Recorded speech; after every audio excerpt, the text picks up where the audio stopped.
찬양하면서 우리 함께 시작하겠습니다.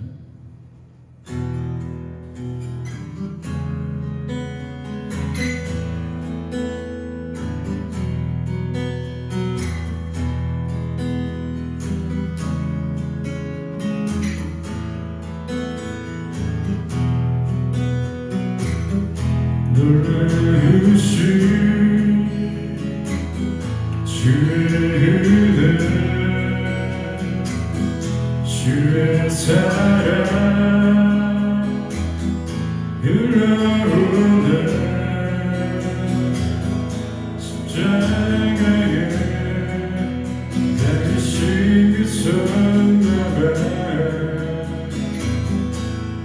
그 은혜가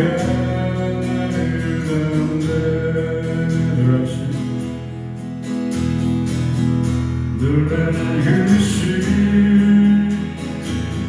주의 은혜 주의 사랑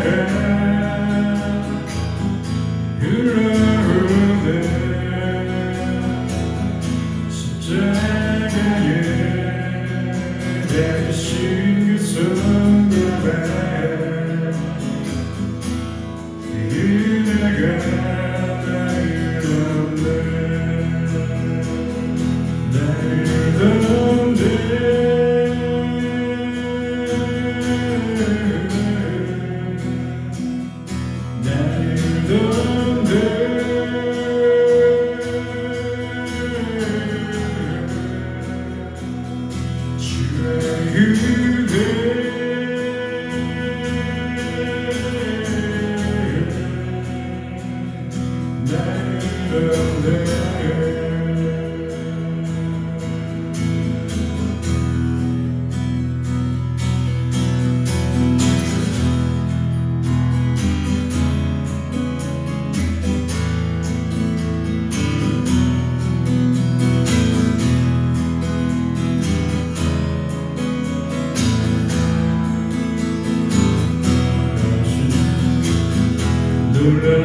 놀라우신 주의 은혜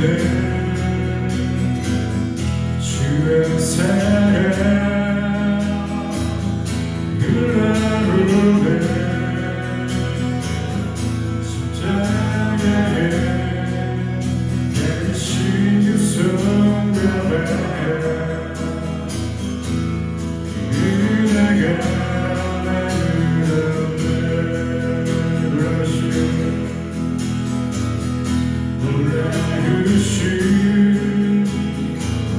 주의 은혜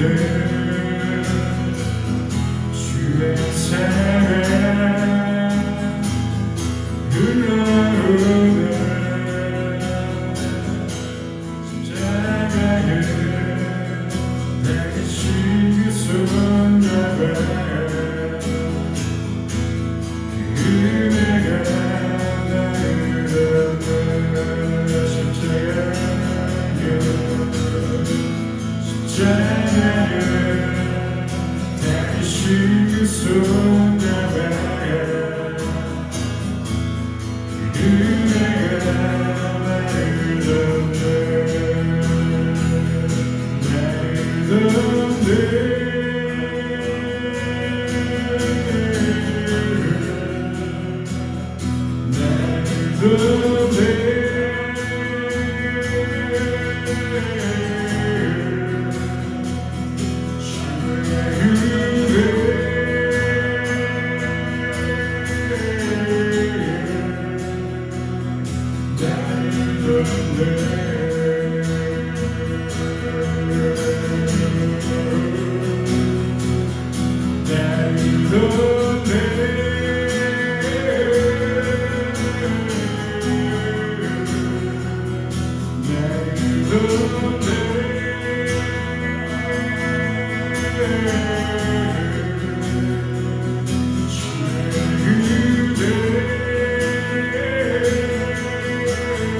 진실하신 나의 주님, 나의 삶 주님 안에인데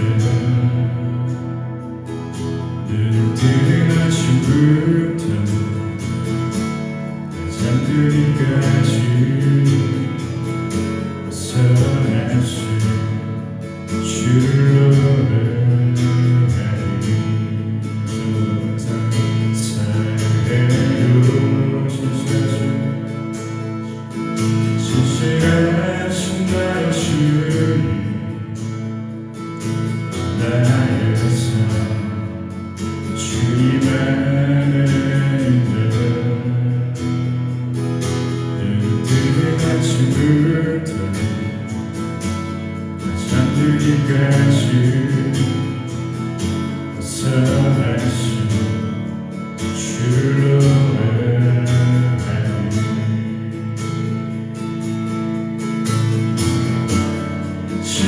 진실하신 나의 주님, 나의 삶을 구하셨네. 나의 모든 어긋함 벗어나신 주로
친구 되신 주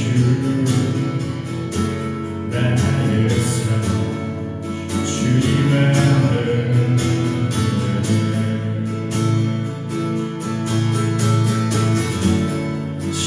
신실하신 나의 주님 나의 삶을 인도하셨네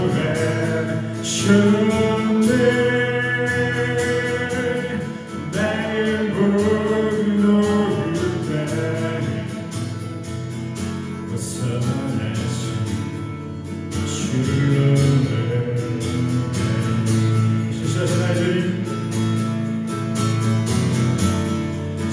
신실하신 나의 주님 나의 삶을 인도하셨네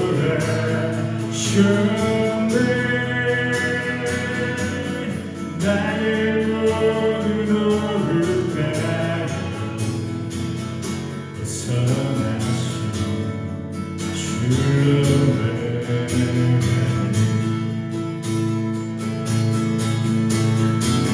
주님의 선하심을 날 인도하시네 주님의 선하심을 날 지켜주시네 주님의 선하심을 날 인도하시네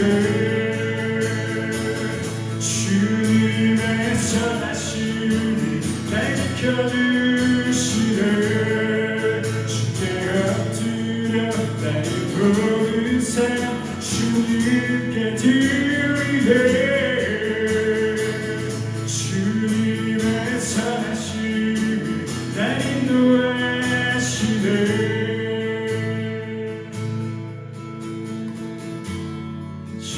신실하신 나의 주님 나의 삶을 인도하셨네 나의 모든 오르다 벗어나신 주로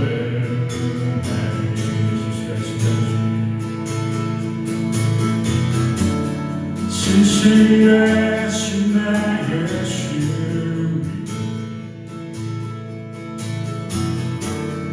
나의 삶을 인도하셨네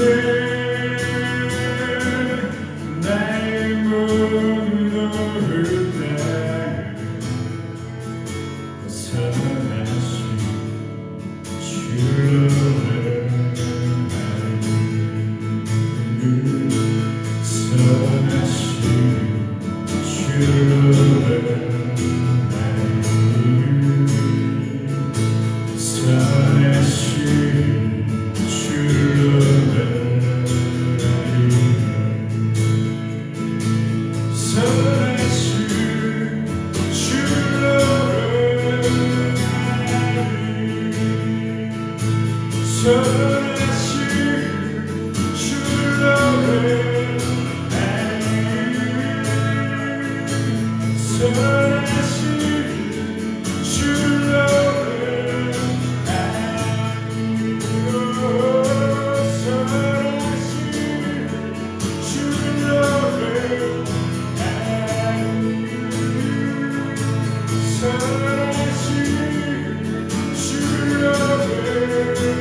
진실하신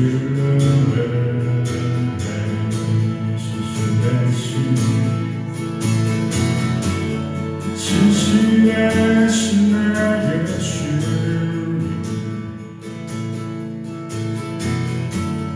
나의 삶을 인도해 주네 나의 모든 너를 따라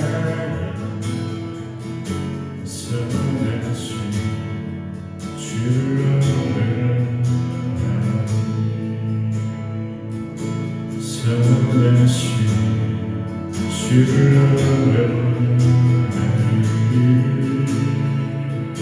선하신 주를 선하신 주를 선하신 주를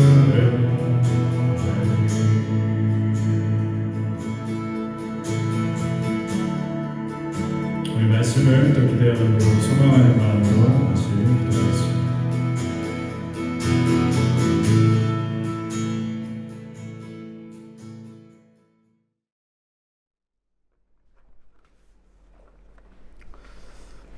우리 사도신경으로 우리 신앙 고백하겠습니다. 전능하사 천지를 만드신 하나님 아버지를 내가 믿사오며 그 외아들 우리 주 예수 그리스도를 믿사오니 이는 성령으로 잉태하사 동정녀 마리아에게 나시고 본디오 빌라도에게 고난을 받으사 십자가에 못 박혀 죽으시고 장사한 지 사흘 만에 죽은 자 가운데서 다시 살아나시며 하늘에 오르사 전능하신 하나님 우편에 앉아 계시다가 저희로서 산자와 죽은 자를 심판하러 오시리라. 성령을 믿사오며 거룩한 공회와 성도가 서로 교통하는 것과 죄를 사하여 주시는 것과 몸이 다시 사는 것과 영원히 사는 것을 믿사옵나이다. 아멘.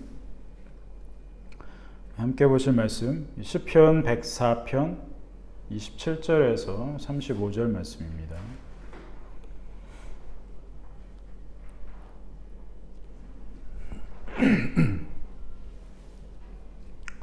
시편 104편 27절에서 35절까지 말씀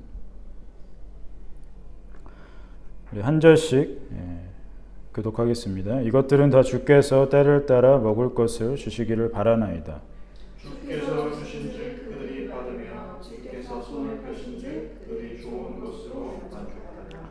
주께서 낯을 숨기신즉 그들이 떨고 주께서 그들의 호흡을 거두신즉 그들은 죽어 먼지로 돌아가나이다. 주의 영을 보내어 그들을 창조하사 지면을 새롭게 하시나이다. 여호와의 영광이 영원히 계속할지며 여호와는 자신께서 행하시는 일들로 말미암아 즐거워하시리로다. 그가 땅을 보신즉 땅이 진동하며 산들을 만드신즉 연기가 나는도다. 내가 평생토록 여호와께 노래하며 내가 살아있는 동안 내 하나님을 찬양하리로다. 나의 기도를 기쁘게 여기시기를 바라나니 나는 여호와로 말미암아 즐거워하리로다. 죄인들을 땅에서 소멸하시며 악인들을 다시 잊지 못하게 하시리로다. 내 영혼아 여호와를 송축하라. 할렐루야. 아멘.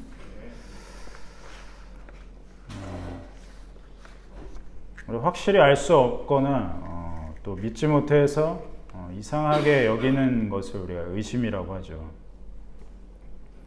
그래서 인간의 역사는 의심의 역사라고 할 수 있을 정도로 의심은 우리 역사에서 계속해서 되풀이 되고 있습니다. 유럽의 중세시대를 한번 볼까요? 유럽의 중세시대는 교회의 권력이 국가와 왕을 넘어서서 있던 그런 시대였습니다.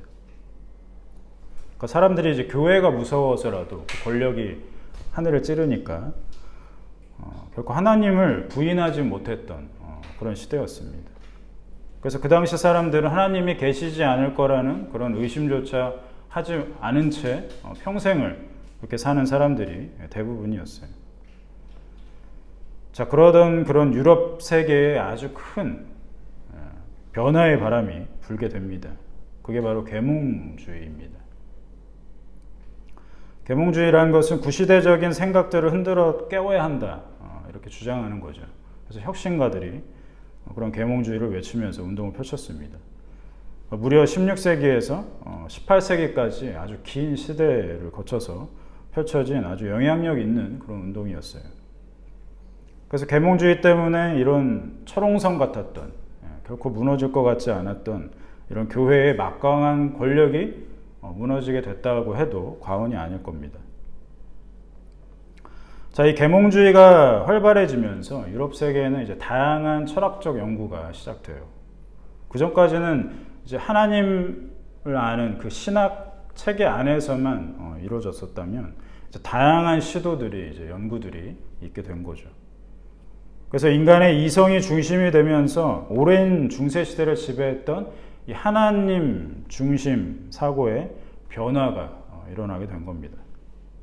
그래서 사람들은 이렇게 생각하는 거죠. 자신들의 인간의 이성으로 신의 존재도 알 수 있고 또 우주의 많은 이 법칙들도 알 수 있다라고 생각하게 된 겁니다. 이제 세상은 이성과 과학으로 대변되는 그런 세상으로 이제 탈바꿈된 거죠. 자, 이렇게 계몽주의가 득세하면서 하나님에 대한 관념이 이제 태동되기 시작해요. 그게 바로 이신론이라는 겁니다. 영어로는 데이즘이라고 해요. 이 이신론의 뼈대는 이런 겁니다. 하나님이 세상을 창조한 것까지는 이제 인정합니다. 하나님이 세상을 창조하셨지. 그러나 그 후로는 우주의 법칙으로 인해서 세상이 운행된다, 이렇게 보는 관점입니다. 그러니까 하나님은 창조까지만 관여하시는 거예요. 이후에 이제 우주가 움직이는 것은 뭐 지구가 자전하고 태양계를 이렇게 돌고 이런 것들, 이런 법칙들은 우주의 법칙에 의해서 세상이 운행된다라고 생각한 겁니다. 그러니까 하나님의 간섭은 창조 때까지만 이라는 거죠. 이후의 운행에는 미치지 않는다, 이렇게 생각하는 거예요. 그리고 그것을 인간의 이성으로 알 수 있고 계속해서 발전시켜 나갈 수 있다, 이렇게 믿는 겁니다. 그러니까 그전까지 굳어졌던 이 하나님 중심 사상, 뭡니까? 하나님의 섭리를 결코 의심하지 않았던 이 어떤 관점에서 이제 의심을 품기 시작했고, 사람들은 그 의심을 이제 해결하려고 부단히 노력을 했던 거죠. 그러면서 이성과 과학은 계속해서 발전합니다. 이성과 과학이 발달하면서 사람들의 의심은 더 많아져요. 하나님을 향해서. 그리고 그것을 해결하기 위해서 다양한 시도를 하고 실제로 뭔가 성과를 많이 거뒀다고 사람들은 믿습니다. 그러면서 조금 우쭐한 기분이 들었을까요? 사람들은 이제 하나님을 향한 정면 도전을 서슴지 않는 거죠. 시대는 이렇게 변했습니다. 사람 더 이상 하나님의 섭리를 믿지 않아요. 그렇게 시작된 변화의 흐름은 지금까지도 미치죠. 오히려 더 고착화돼서 아예 하나님이 창조하신 것조차도 인정하지 않는 그런 분위기가 있죠.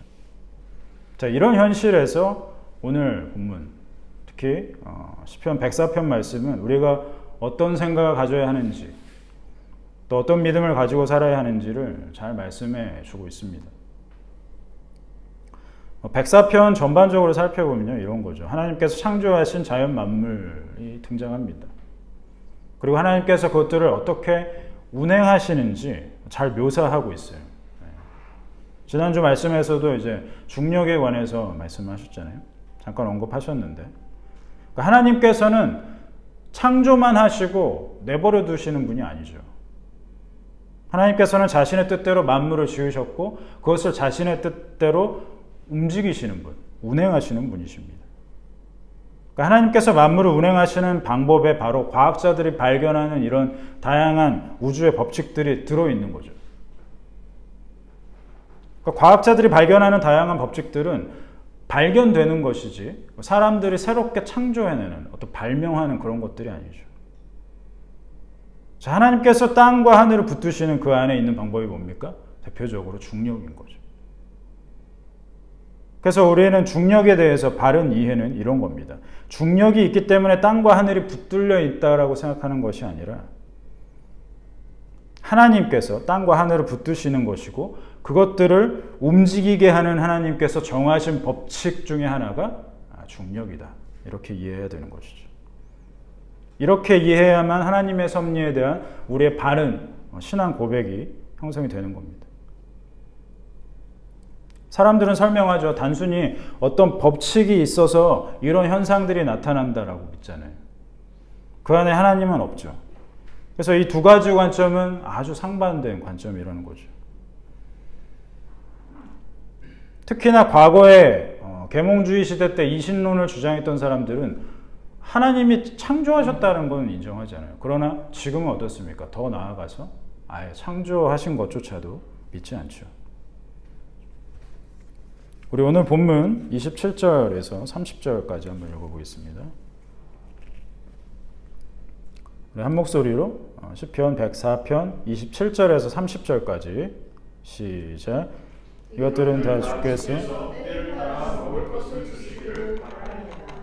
주께서 주신즉 그들이 받으며 주께서 손을 펴신즉 그들이 좋은 것으로 만족하나이다. 주께서 낯을 숨기신즉 그들이 떨고 주께서 그들의 호흡을 끊으신즉 그들은 죽어 먼지로 돌아가나이다. 주의 영을 보내어 그들을 창조하사 지면을 새롭게 하시나이다. 마지막 30절처럼 하나님께서는 삼위일체로서 세상을 지으셨습니다. 또 운행하세요. 그러니까 하나님께서 운행하시지 않으면 결코 지면은 새로워질 수가 없습니다. 비라는 것을 보죠. 한번. 사람들은 비가 내리는 것을 과학적 현상이라고 이해합니다. 그러니까 대기가 순환하죠. 그 땅에 수분이 올라갑니다. 올라가서 공중에 모여서 응결되죠. 그리고 무게가 일정 차면 그게 내리는 것이 비라고 생각하잖아요. 그러니까 과학 법칙이라고 믿는 거죠. 그러니까 이런 단순한 법칙, 또 자연스러운 법칙 안에도 하나님의 주권이 숨어져 있다는 것을 사람들은 인정하지 못해요. 알지 못합니다. 우리 말씀을 한 군데 찾아보겠습니다. 열왕기상 17장 1절이에요. 열왕기상 17장 1절.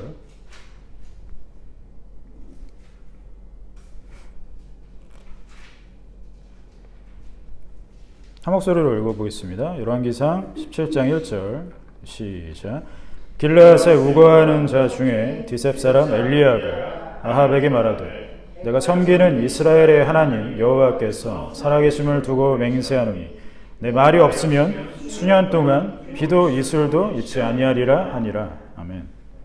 아합 왕 시대 때 있었던 일이죠. 실제로 3년 6개월 동안 비 한 방울 내리지 않았습니다. 뭡니까? 엘리야가 대신 하나님의 말씀을 전하고 있잖아요. 하나님의 말씀이 없으면 수년 동안 이슬조차도 내릴 수 없다. 이렇게 말씀하고 있어요. 하나님께서 구름을 명해서 비를 내리지 않으면 구름은 뭐예요? 자기의 그 역할, 그 일을 할 수 없다라는 거예요. 아무리 먹구름이 막 가득 차도 하나님이 말씀하시지 않으면 그것이 비로 내릴 수 없다라는 겁니다. 만약에 사람들이 믿는 것처럼 대기가 순환해서 자연스럽게 그런 구조로 비가 내리는 거라면 당연히 내렸어요. 3년 6개월 안에. 근데 안 내린다는 겁니다. 하나님이 명하시지 않으면. 그러니까 매우 단순한 것이고 자연스럽게 여길 수 있는 이런 법칙들 안에 하나님의 손에 달렸다는 것, 이런 것들을 명확히 보여주는 그런 말씀인 거죠. 우리가 하나님의 섭리를 생각했을 때 받아들이기 어려운 부분이 있어요. 우리가 확실히 알 수 없고 또 온전히 이해하기 힘든 부분들이 있습니다. 뭡니까? 하나님께서 인생의 때때로 환난을 주신다는 겁니다. 우리 인생에서 겪는 일들의 대부분이 자연에 속한 일들이 많죠. 우리나라도 여름만 되면 물과 관련한 환난을 많이 당하잖아요. 장본인이 계시지 않습니까? 그런 것들을 보면 뭡니까? 물의 경계를 정하신 하나님께서 잠깐 깜빡하셔가지고 물이 넘치는 걸까요? 그렇게 생각할 수 없죠. 만약 물이 경계를 넘어서는 일이 있다면 그것은 뭡니까? 하나님께서 그렇게 허락하신 일이라는 거예요. 자, 그런데 문제는 이런 식으로 얘기하면 사람들은 화를 냅니다. 사람들이 이렇게 따져 물어요. 자, 그러면 그런 자연재해로 인해 사람들이 죽으면 그것은 하나님이 허락하신 일이네요. 그럼 사람들을 죽였으니까 하나님은 악한 하나님이시겠네요. 선하다고 하시는 하나님께서 사람을 죽이는 분이라면 나는 그런 하나님 인정하지 못하고 믿지 못하겠습니다. 사람들이 보이는 반응은 이런 거예요. 자연재해가 일어납니다. 사람들이 고통당하고 죽잖아요. 그러면 하나님을 부정합니다, 사람들은. 자연재해를 주시는 분이 하나님이시라면 그런 하나님은 나는 신으로 인정하지 못하겠다. 아마도 현대를 사는 사람들 대부분 이런 생각할 겁니다. 그런데 우리는 인정해야 할 것이 있습니다. 그러니까 우리의 이성은 우리가 옳다고 생각하는 방향으로 기울어져 있다는 거예요. 우리에게 일어나는 좋은 일에는 하나님의 섭리가 있다고 인정합니다. 왜요? 좋은 일이니까. 좋은 일이 일어나면 하나님이 이렇게 하셨네. 인정해요. 기꺼운 마음으로 인정합니다. 자, 근데 반대로 우리에게 일어나는 불행한 일에는 하나님의 섭리가 없다고 생각하는 거예요. 좋은 일에만 하나님의 섭리가 미치는 것이지 나쁜 일에는 뭔가 세상이 악하니까 일어난다고 생각하는 거죠. 불행한 일에는 하나님의 섭리가 없다고 사람들이 믿습니다. 이렇게 생각하는 건 공평하지 못하죠. 어떤 것은 하나님의 섭리가 있다고 생각하고 어떤 것은 하나님의 섭리가 없다고 생각하는 건 공평하지 못하죠. 균형을 잃은 태도입니다.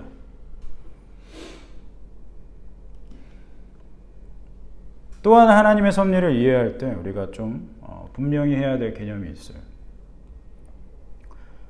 하나님께서 만물에 나타내시는 모든 것은 모두 필연적이라는 겁니다. 필연.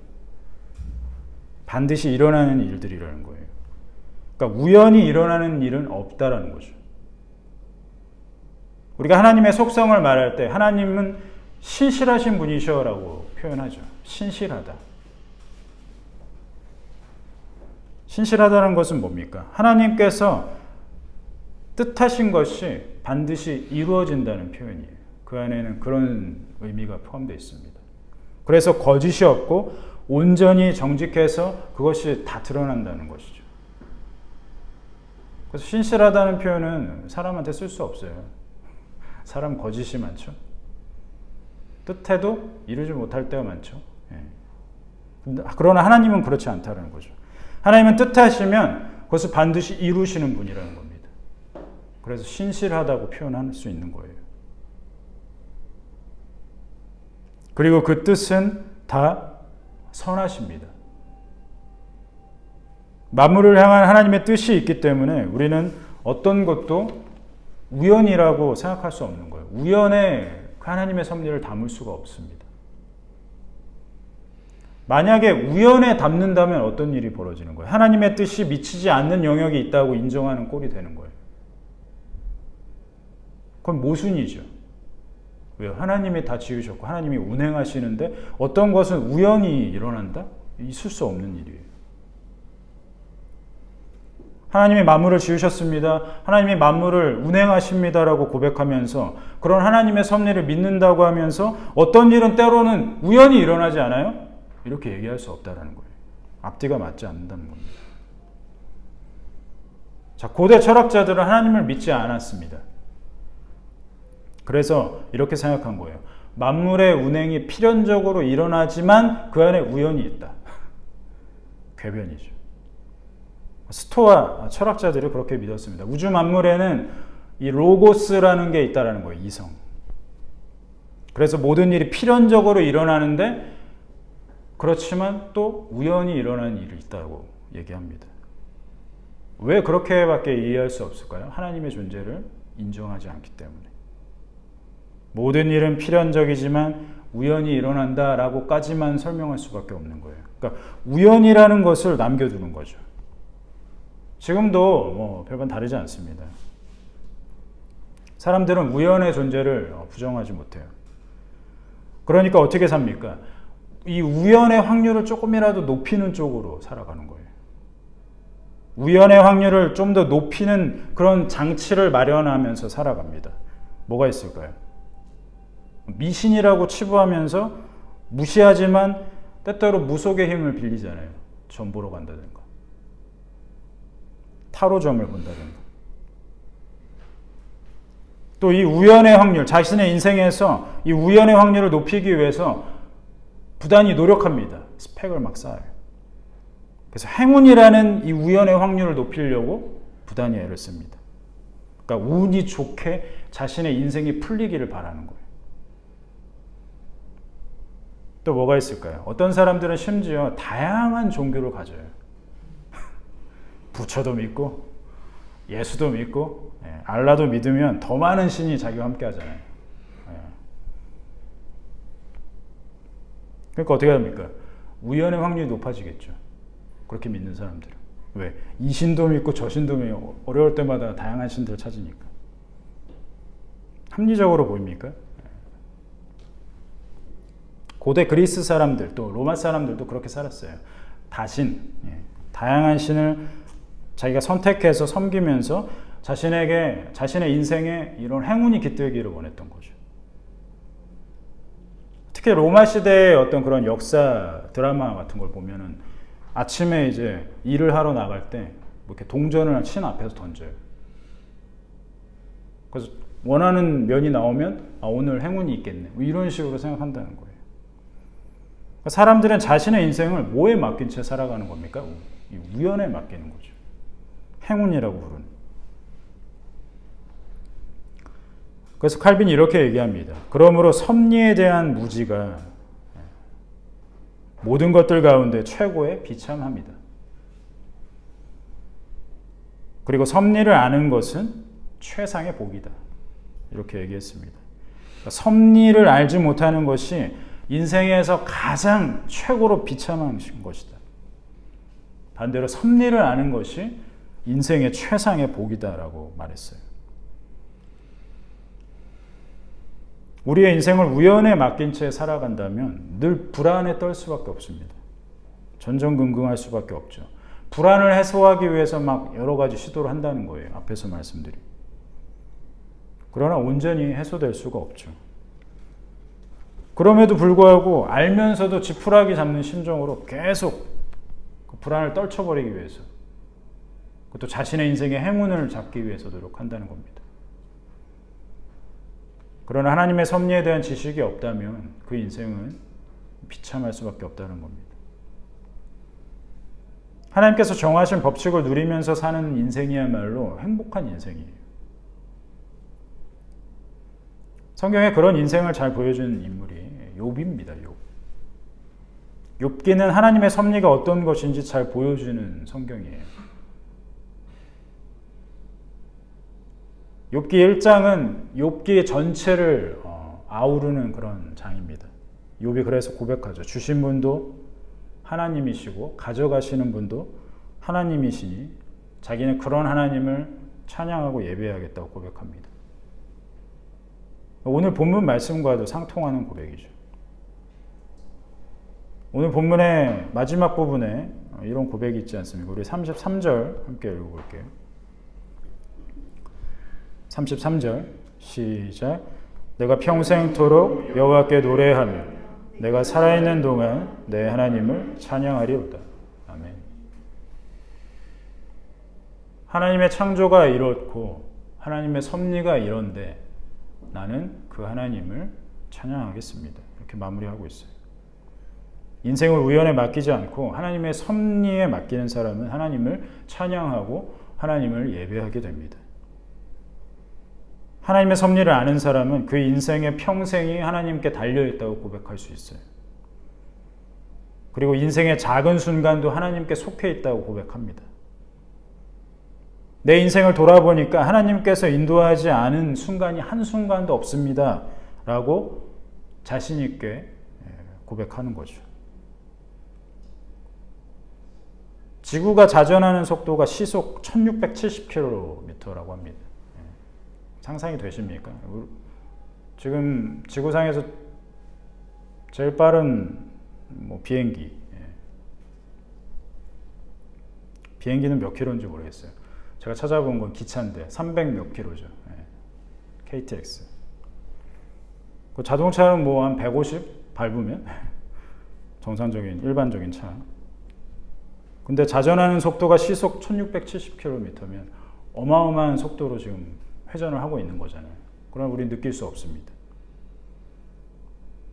이렇게 고백할 수 있는 거죠. 우리의 일상은 엄청난 하나님의 뒤흔듦 속에서 일어나고 있다는 거예요.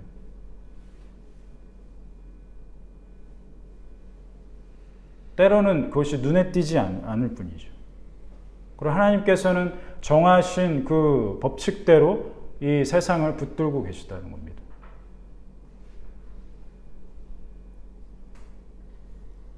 우리에게 필요한 것은 요란한 반응이 아니에요. 인생은 우연이 아니고 하나님의 섭리에 달려 있습니다. 이런 잠잠한 신앙 고백이 우리 일상에서 있다면 우리는 행복한 사람들일 것입니다. 아멘. 우리 함께 말씀을 기억하면서 기도했으면 좋겠습니다.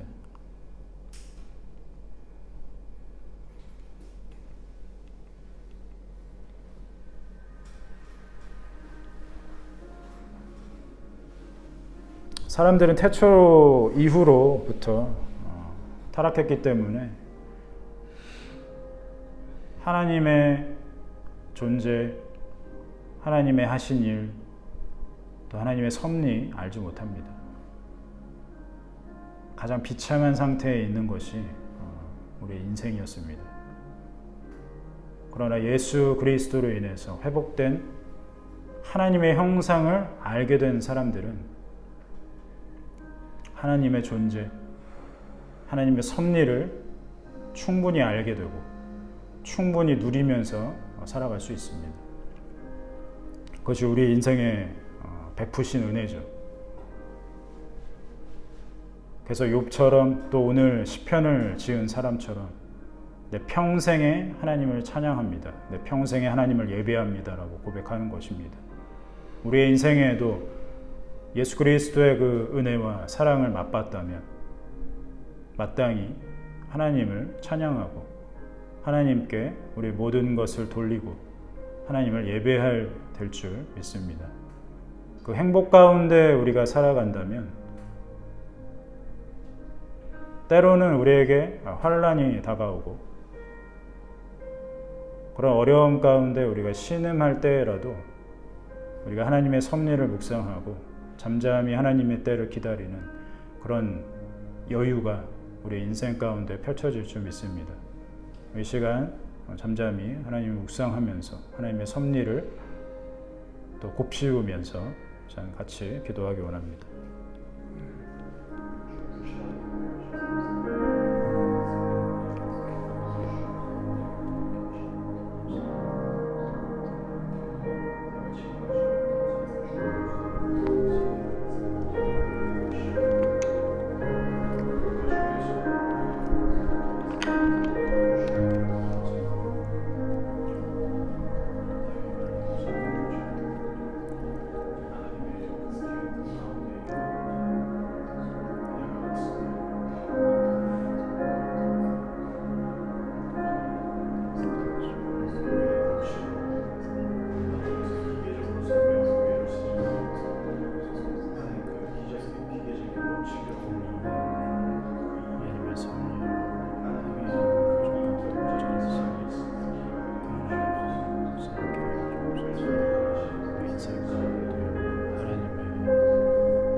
섭리를 아는 것이 가장 큰 복이라고 하셨습니다. 우리를 비참한 상태 가운데서 건지셔서 하나님의 회복된 형상 가운데 살게 하셔서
살아계신 하나님, 온 우주를 만드셨고 또 운행하시는 지금도 살아계신 하나님을 또 우리가 찬양하고 높입니다. 우리 예배를 기뻐 받아 주시옵소서. 모든 만물에 하나님의 그 고귀하신 뜻이 있을진데 죄로 인해 타락한, 그래서 우둔하여진 그 지혜로 감히 하나님의 일, 하나님의 섭리를 이해하지 못하고 감히 하나님이 없다 하는 사람들을 세례 요한처럼 일깨울 수 있는 한 명 한 명이 우리가 될 수 있도록 인도하여 주옵소서. 온 우주 가운데 다스리시는 분이 하나님이시며 그 하나님께서 우리 인생을 붙들고 계시다는 그 사실에 감격하고 또 감사함으로 살아갈 수 있는 우리 일상교회 또 이 말씀을 듣는 모든 사람들이 되게 인도하여 주옵소서. 예수 그리스도의 이름으로 기도합니다. 아멘. 예수 그리스도의 은혜와 하나님 아버지의 크신 사랑과 성령 하나님의 교통하시고 감화하시는 역사하심이 오늘 머리 숙여 하나님께 예배하는 무리와 주의 온 교회 위에 이제부터 영원까지 항상 함께 있을지어다. 아멘.